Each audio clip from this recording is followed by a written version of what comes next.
Kita langsung masuk ke konten pembelajaran ya.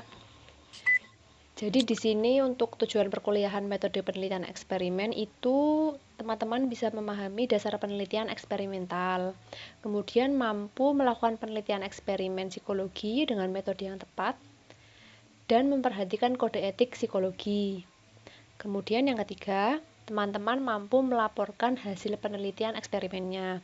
Kemudian kita lanjut untuk metode pembelajarannya. Ini blended learning juga, ada active learning, diskusi kelompok, dan experiential learning, sama seperti yang opsi kemarin. Ini untuk media pembelajarannya. Untuk materinya nanti insya Allah akan saya buatkan Google Classroom, dan untuk buku baca ini ada Martin Doing Psychology Experiment dan Myers Experimental Psychology. Jadi nanti dua referensi inilah yang utamanya akan saya gunakan untuk menyusun materi metode penelitian eksperimen. Jadi nanti saya upload, silahkan kalau teman-teman sangat bersemangat untuk membaca, insya Allah nanti perkuliahannya hanya akan mengulang atau mungkin membahas terkait beberapa hal dari kedua buku ini. Kita masuk ke perkuliahan pertama. Jadi ini judulnya Pendekatan Ilmiah dalam Psikologi sebagai Ilmu. Kita semoga dimudahkan ya untuk pembelajarannya. Nah, ini untuk outline perkuliahan yang akan disampaikan pada kesempatan kali ini. Yang pertama adalah karakteristik ilmu pengetahuan modern. Kemudian kedua, tujuan psikologi sebagai ilmu. Kemudian yang ketiga, metode ilmiah dalam penelitian psikologi. Kemudian yang keempat, pseudoscience. Kemudian yang kelima, jenis penelitian berdasarkan pendekatannya. Dan keenam adalah kelebihan dan kekurangan eksperimen. Jadi 6 ini ya. Ya. Kita lanjut saja. Ini untuk psikologi sebagai ilmu. Jadi kita sebagai yang mempelajari psikologi kan katakanlah ini ada dua, bahasanya aktor ya, dua peran. Sebagai seorang psikolog dan juga sebagai seorang peneliti atau ilmuwan. Nah, psikolog ini biasanya berusaha untuk menjelaskan, memahami suatu perilaku manusia atau proses mentalnya itu menggunakan pendekatan ilmiah. Sementara kalau ilmuwan atau peneliti itu berusaha untuk memahami, menjelaskan, mempelajari perilaku dan proses mental manusia itu menggunakan metode ilmiah. Nah, metode ilmiah ini lebih memiliki banyak ketentuan sehingga dia lebih ketat, namun pada akhirnya dia bisa menghasilkan ilmu pengetahuan yang bisa menjadi acuan dalam pendekatan ilmiah. Dan ini penting di bidang psikologi karena untuk bisa mendapatkan kesimpulan yang tepat itu kita memang harus katakanlah memiliki semangat berpikir ilmiah baik dalam kehidupan maupun akademik. Jadi ya semoga dalam pembelajaran pendekatan ilmiah teman-teman juga bisa mendapatkan manfaat di kehidupan. Ya, katakanlah kalau untuk metode ilmiah ini dia ketentuannya lebih ketat di bidang pertama, dia menspesifikan kondisi yang akan diamati. Jadi memang ada kriteria kondisi yang akan diamati, beda sama pendekatan ilmiah. Kemudian yang kedua, pengamatan secara teratur dan sistematis. Dan yang ketiga itu menerima atau menolak alternatif penjelasan dari apa yang sedang diamati. Kemudian kita lanjut saja. Untuk yang ilmiah, untuk pengetahuan kan nanti akan terdiri atas konten dan proses. Jadi yang namanya ilmu yang kita miliki itu kan yang saat ini kita pelajari katakanlah teori psikologi. Namun pada prosesnya pun ilmu itu akan senantiasa berusaha untuk membuktikan atau mematahkan teori yang sudah ada. Dan prosesnya itu melalui tahapan yang dapat dipertanggungjawabkan, sehingga setiap temuan yang diperoleh dari proses yang sedang berlangsung ini pun harapannya masih bisa memperkaya pengetahuan psikologi itu sendiri. Dan untuk perkuliahan ini yang akan menjadi fokus adalah terkait proses dari metode ilmiah itu untuk akhirnya kita bisa mendapatkan suatu hasil penelitian eksperimen. Nah, kita lanjut ke sini ya. Dalam sehari-hari itu kita menyadari bahwa otak kita ini berusaha sekuat yang dia mampu sehingga kita bisa secara efektif dan adaptif menghadapi kehidupan yang sangat banyak informasi ini. Katakanlah ada saat dimana kita mau makan itu tidak sampai berpikir ya, duh hari ini aku mau makan apa, atau aku mau makan di mana. Itu kadang-kadang kita bisa langsung, saya lapar, kemudian saya akan pergi ke kantin dan membeli makanan. Nah, sebenarnya itu bisa dikatakan bahwa cara otak itu untuk mempersingkat waktu atau mengefektifkan proses berpikir kita sehingga bisa langsung memenuhi kebutuhan kita. Tapi tidak jarang, katakanlah, dalam memahami orang lain, kan kita juga akan menerapkan hal tersebut ya. Tapi tidak jarang juga, katakanlah akal sehat yang kita miliki untuk bisa membantu kita menjalani kehidupan ini tuh tidak tepat sasaran. Nah, tidak tepat sasarannya katakanlah begini, kita bisa mengamati orang itu katakanlah dia membuang sampah sembarangan. Nah, dari kita melihat orang membuang sampah sembarangan, bisa jadi kita nanti malah menganggap ya atau menghakimi ya katakanlah bahwa orang ini bukan orang yang bertanggung jawab. Bisa jadi seperti itu. Tapi dikembalikan juga bisa jadi kita mengabaikan situasi yang ada pada saat itu. Katakanlah misalkan ternyata memang tidak ada tempat sampah di area itu sehingga orang tersebut secara tidak betul-betul bertujuan, tidak betul-betul bermaksud membuang sampah sembarangan. Katakanlah dia membawa sampah tapi sampahnya sampah cair yang tidak bisa dibawa-bawa, jadi dia secara terpaksa harus membuang sampahnya di situ.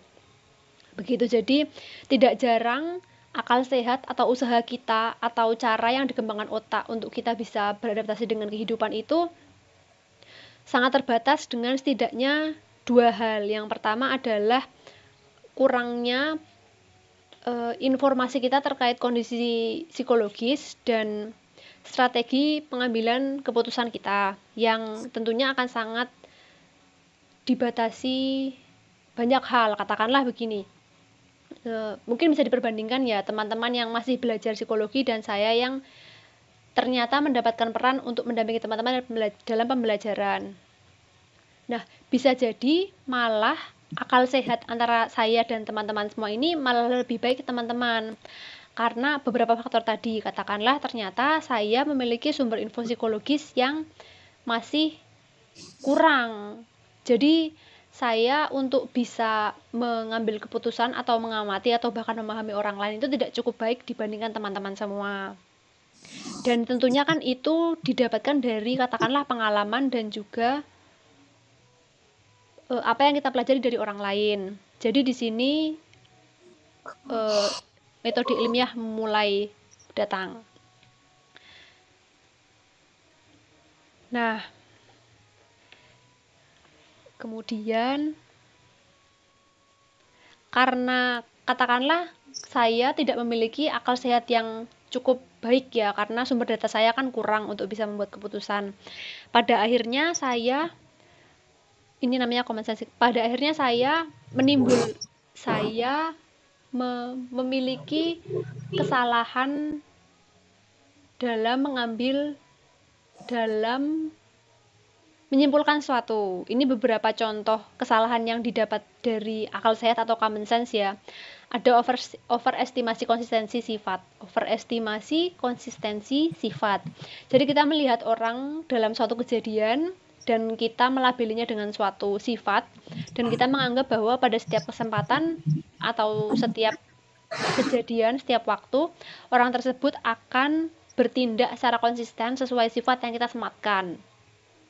Padahal kalau kita tarik ya, tidak semua orang itu bisa jadi secara konsisten melakukan hal tersebut di setiap kesempatan. Jadi ya mungkin kalau yang ingin saya sedikit share di sini ya, dan ini juga insya Allah menjadi salah satu pandangan yang saya masih pegang saat ini. Dalam artian begini, kita kan di Muhammadiyah nih, sebagai seorang yang memiliki keyakinan, kalau saya keyakinannya syahadat ya, Allah Subhanahu wa taala.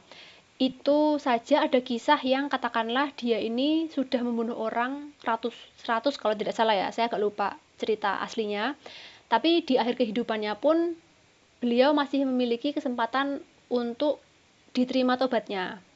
Jadi kita saja sebagai manusia, kalau melihat orang yang di awal katakanlah dia sangat jahat ya, saya harap teman-teman yang belajar psikologi ini juga mendapatkan kelebihan, mendapatkan hikmah atau apa bahasanya, saya tidak tahu, tidak yakin, untuk bisa memahami bahwa bisa jadi suatu hari akan ada saat di mana orang itu bisa berubah dan menjadi pribadi yang lebih baik lagi. Jadi semoga harapan kita tidak tertutup baik kepada masa depan kita ataupun masa depan orang lain juga. Nah, kemudian lanjut, ini ada stereotype. Jadi katakanlah misalkan kita melihat orang, dia dandanannya ada tatonya, terus dia rambutnya spike ke atas, itu kan mulai muncul stereotype ya. Dan itu juga kita kembalikan lagi ke diri kita. Apakah benar stereotip itu ataukah memang bukan gitu. Karena kan nanti apa yang kita pikirkan kan juga akan mempengaruhi perilaku kita ke orang tersebut. Kemudian ada gambler's fallacy. Dan yang terakhir overconfidence. Overconfidence ini contohnya begini. Misalkan kita ini sudah mendapatkan pembuktian ya atas asumsi yang kita punya, katakanlah terhadap orang lain. Oh, orang lain ini sukanya makan permen. Oh, berarti ini orangnya suka manis nih. Tapi ternyata besoknya dia makan apa? Makan coklat katakanlah. Oh, berarti bener dia makan suka coklat. Tapi ternyata sebenarnya bukan manis lah yang dia sukai, tapi coklatnya, karena ternyata permennya permen coklat misalkan. Jadi overconfidence ini biasanya membuat kita cenderung mengabaikan fakta-fakta lain yang bisa jadi malah itu jawabannya. Semacam kecenderungan mungkin ya. Begitu, ini lanjut. Nah, karena kita kan sangat terbatas sebagai manusia ya, oleh karena itulah kita akan mengembangkan yang namanya semangat ilmu pengetahuan. Semangat ilmu pengetahuan modern untuk penelitian eksperimen. Nah, di sini pertama ada scientific mentality. Jadi mental ilmiah itu tuh didasarkan pada asumsi bahwa setiap kejadian yang terjadi di dunia ini itu ada polanya. Kalau saya katakan pola ya. Jadi karena kalau misalkan dia terjadi tanpa pola, maka metode ilmiah ini menjadi kehilangan perannya atau fungsinya untuk menjelaskan, ya dan lain sebagainya. Kemudian yang kedua ini ada pengumpulan data empiris ya. Jadi kalau di semangat ilmiah itu kita tidak bisa hanya berdebat. Jadi menggunakan kata-kata, mengadu pikiran itu tidak bisa. Tidak cukup untuk bisa membuktikan suatu hal itu terjadi. Jadi kita butuh data empiris. Data empiris itu data yang memang terjadi dalam dunia nyata dan kita rekam. Dan ada rekamannya, bukan rekamannya tidak harus dalam bentuk video atau suara ya, tapi rekaman data. Ini memang pernah terjadi, katakanlah misalkan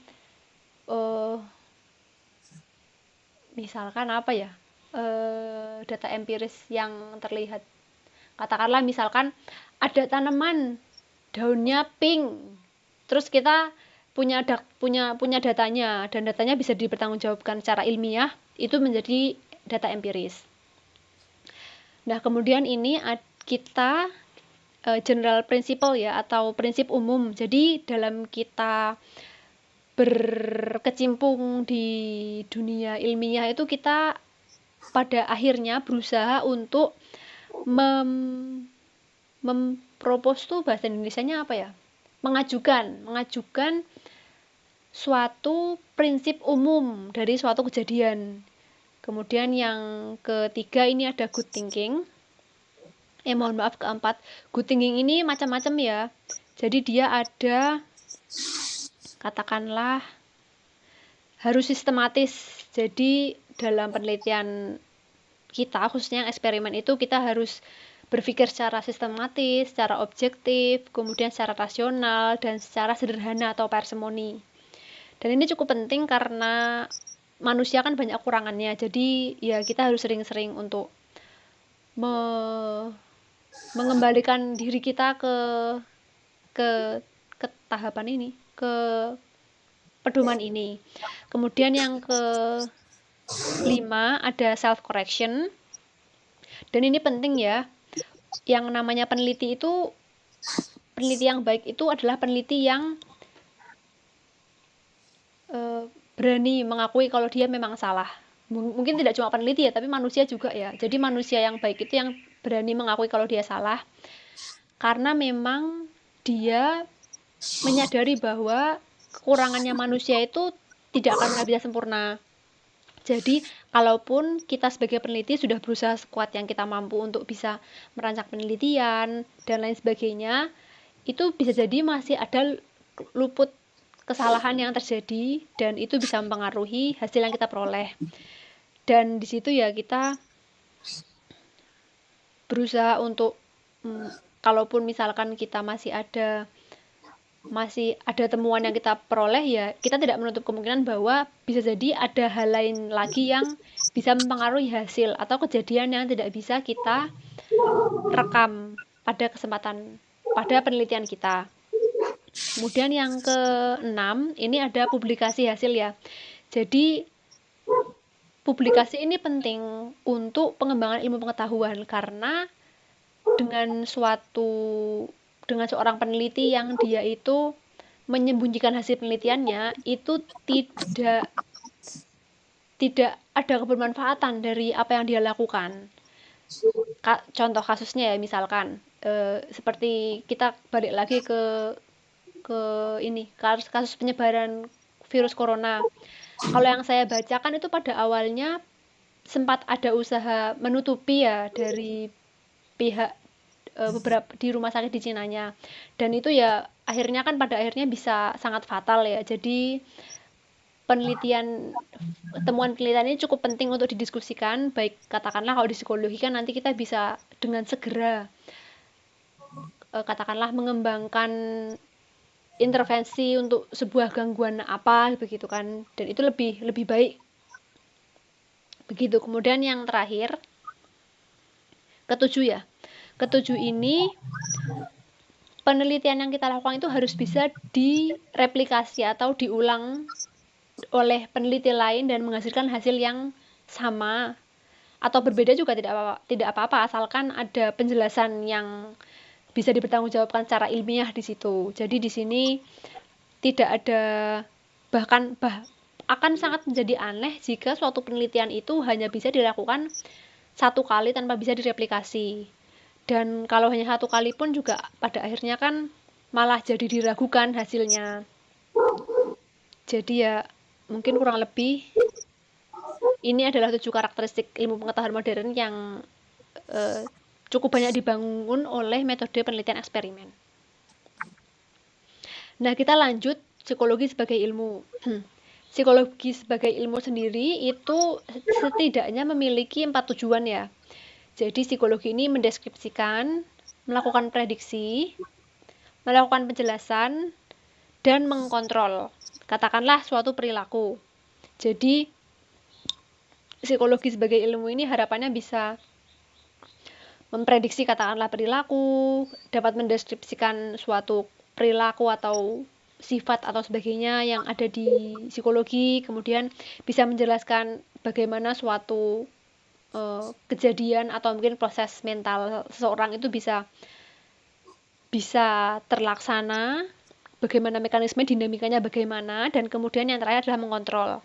Karena posisinya kan ada saat dimana misalkan kita ingin merubah diri kita, apa yang harus kita perbuat ke diri kita. Jadi kita sudah tahu nih, saya kurangnya di A, terus saya sudah memprediksi kalau saya ada di situasi yang tidak menyenangkan bagi saya, maka sifat A ini akan sangat mengganggu saya, dan dijelaskan cara A mengganggu saya ini caranya begini.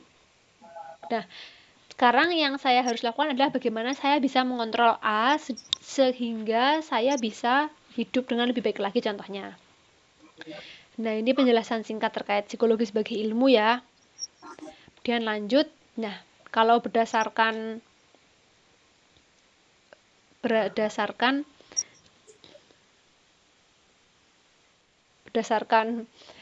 masalah yang dihadapi oleh penelitian di psikologi, penelitian itu dibagi setidaknya menjadi 2 macam berdasarkan masalahnya ya. Yang pertama itu penelitian terapan, yang kedua penelitian dasar. Nah, penelitian terapan ini biasanya dia berakar dari permasalahan yang ingin diselesaikan oleh peneliti. Jadi dia mendapatkan masalah apa, dia berusaha membuat rancangan yang bisa menyelesaikan masalah tersebut. Sementara kalau kalau penelitian dasar itu dia berusaha untuk meneliti permasalahan yang tidak terikat masalah yang nyata di depan mata.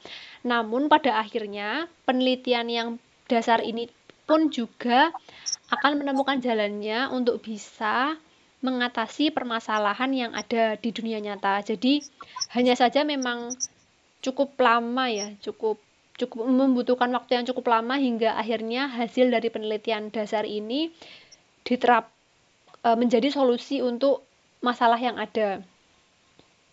Saya coba memberikan contoh. Saya akan coba pikir dulu ya sebentar.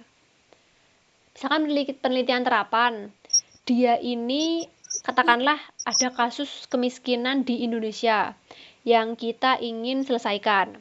Nah, nanti dia berangkat dari kasus kemiskinan itu, dia mencari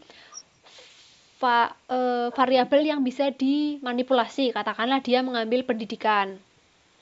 Jadi dia mungkin akan berfokus dari memanipulasi pendidikan untuk bisa mengatasi kemiskinan. Nah, sementara kalau basic atau umum ya, mungkin umum itu berakar katakanlah begini. Kalau yang saya ini pahami ya, karena dulu penelitian S2 saya ambilnya materialisme. Jadi penelitian dasar ini katakanlah ada materialisme, alat ukurnya itu sebagai aspirasi dan sebagai nilai. Namun, kejelasan hubungan antara nilai dan aspirasi dalam materialisme itu belum ada. Belum ada penelitiannya. Nah, oleh karena itulah saya sebagai peneliti karena menemukan kerumpangan dalam badan penelitian. Jadi badan bangunan penelitian. Kan penelitian kan banyak tuh ya, bercabang-cabang, dan dalam setiap cabangnya itu kan tiba-tiba barangkali kita menemukan ada rumpang, loh ini kok kosong ya, harusnya kan ada jawabannya apa gitu. Nah, itu yang nanti akan masuk ke penelitian dasar. Kemudian ini untuk metode ilmiah dalam psikologi. Jadi ada 3 alat ya yang bisa kita gunakan untuk bisa menganggap psikologi ini studi ilmiah, suatu bidang ilmu yang memang dibangun oleh metode ilmiah sehingga dia menemukan jalannya sebagai ilmu lah ya. Pertama ada observasi, yaitu pengamatan. Ya, observasi ini yang kita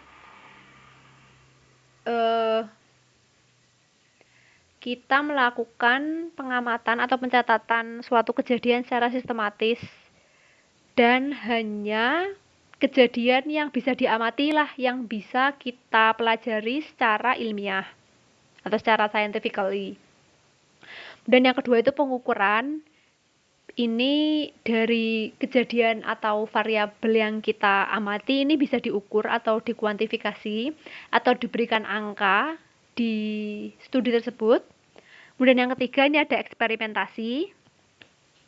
Dan eksperimentasi ini harus objektif ya, dan setidaknya ada 3 syarat yang dipenuhi. Yang pertama tuh prosedur manipulasinya harus ada secara sistematis. Kedua, hasilnya itu harus bisa diamati, diobservasi ya. Dan kemudian yang ketiga, hasilnya itu harus diukur atau melalui pengukuran. Jadi eksperimentasi nanti akan akan menjadi ujung tombak observasi dan pengukuran. Begitu. Dan ini untuk lanjutnya ada pseudoscience. Pseudoscience ini adalah semua bidang studi yang seakan-akan dia itu ilmiah, tapi sebenarnya mereka tidak memiliki dasar ilmiah yang murni, yang nyata, dan bidang ilmu tersebut tidak bisa dikonfirmasi menggunakan metode ilmiah. Kalau di sini kan tulisannya katakanlah tarot ya, atau ini mengamati garis tangan. Nah, itu juga kalau berdasarkan saya baca, dan teman-teman juga bisa baca nanti di referensinya, itu termasuk pseudoscience. Dan pseudoscience di psikologi ini cukup banyak ya, karena memang pada saat nenek moyang ilmu pengetahuan kita sendiri itu, kita dulu bergabung dengan filsafat. Jadi filsafat, ya mungkin filsafat memang orang tua dari semua ilmu ya, dan salah satunya psikologi. Jadi berdasarkan pemikiran tersebut, psikologi mulai berkembang, dan banyak juga teori-teori yang didasarkan pada pemikiran manusia ya, atau observasi. Dan pada akhirnya, katakanlah saat B.F. Skinner membangun laboratoriumnya, psikologi mulai menemukan jalurnya menjadi ilmu pengetahuan yang ilmiah dan bisa dikonfirmasi menggunakan metode ilmiah. Jadi dia tidak bias lagi ya untuk psikologi, dan bisa mendapatkan hasil yang bisa direplikasi sesuai katakanlah tadi karakteristik ilmu modern di awal. Nah, kemudian ini untuk jenis penelitian berdasarkan pendekatannya. Karena teman-teman mungkin semester depan sudah mulai pusing dengan skripsi ya. Jadi ini ada 2 pendekatan, yaitu kuantitatif dan kualitatif. Untuk kuantitatif sendiri ada metode eksperimen yang kita akan pelajari lebih dalam pada 1 semester ini. Yang kedua ada correlation, ada R-nya 3 tuh. Correlational observation atau pengamatan korelasi. Kemudian 3 ada archival research atau penelitian berdasarkan berkas-berkas. Jadi saya tuh pernah lihat ada seorang yang meneliti ini ya. Saya lupa namanya apa, tapi ada seorang pengidap terminal illness. Saya lupa itu kanker atau tidak. Yang dia tuh rajin menulis blog selama dia, saya lupa, sebelum didiagnosis sepertinya. Sampai pada akhirnya dia berpulang. Dan itu cukup temuan juga ya untuk bisa memahami penelitian menggunakan pendekatan archival research. Tapi archival research ini ya maksudnya kuantitatif ya. Ya, bisa jadi nanti yang diukur itu word count-nya atau nanti kategorisasi persentasenya, bisa jadi. Barangkali sebelum dan sudah didiagnosis kan bisa jadi. Kemudian untuk kualitatif ini ada etnografi, ada pengamatan naturalistik atau pengamatan natural itu apa ya? Alamiah. Kemudian ada case history atau kasus sejarah. Ya, bisa jadi seperti itu. Nah, di sini yang akan saya tekankan adalah kedua pendekatan, baik kuanti ataupun kuali, itu adalah pendekatan yang sama-sama secara ilmiah sudah teruji, sudah dapat dipertanggungjawabkan secara ilmiah, sehingga akan jauh lebih arif ya atau bijaksana bagi teman-teman yang suatu hari nanti menjadi orang besar dan menjadi pembicara sangat besar di event yang sangat besar, khususnya di penelitian ya, untuk tidak menjelek-jelekkan pendekatan yang lainnya, karena dua pendekatan ini itu sama-sama bisa memperkaya ilmu pengetahuan kita. Jadi terlepas dari apakah seorang peneliti itu kuat di kuantitatif atau kualitatif, tapi bentuk penghormatan kita atas masing-masing pendekatan penelitian itu cukup baik, cukup bagi saya sih wajib untuk dimiliki ya.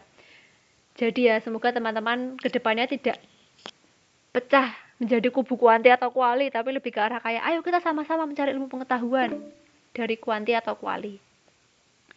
Sepertinya 15 menit lagi ya.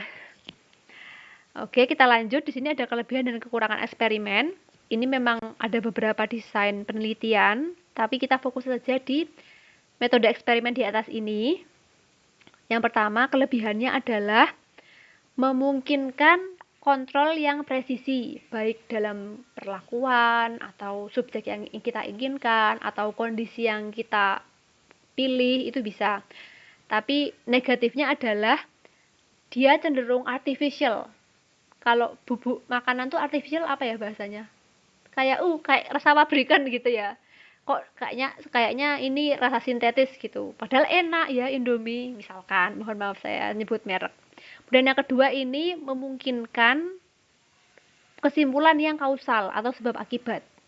Dan ini salah satu yang cukup kuat dari penelitian eksperimen ya.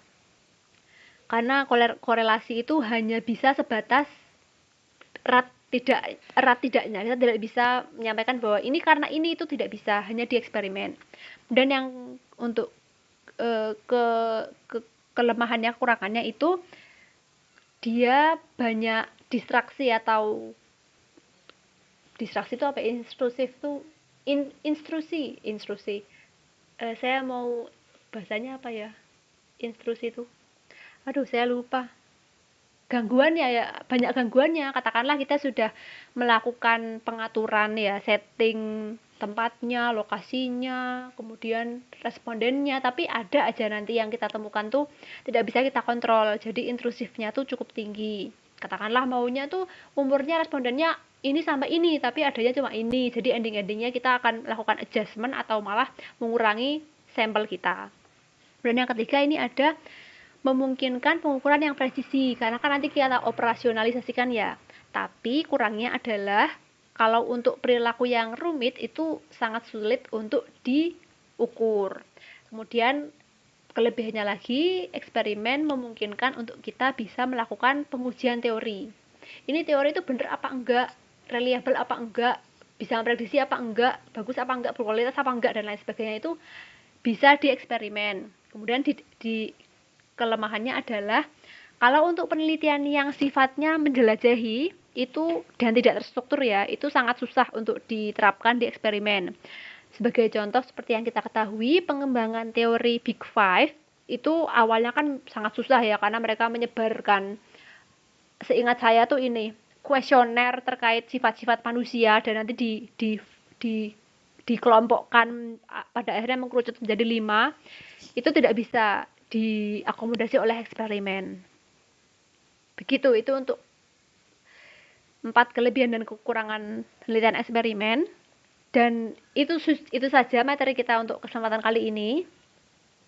Jadi memang saya tidak berbicara cukup banyak, 1 jam cukup.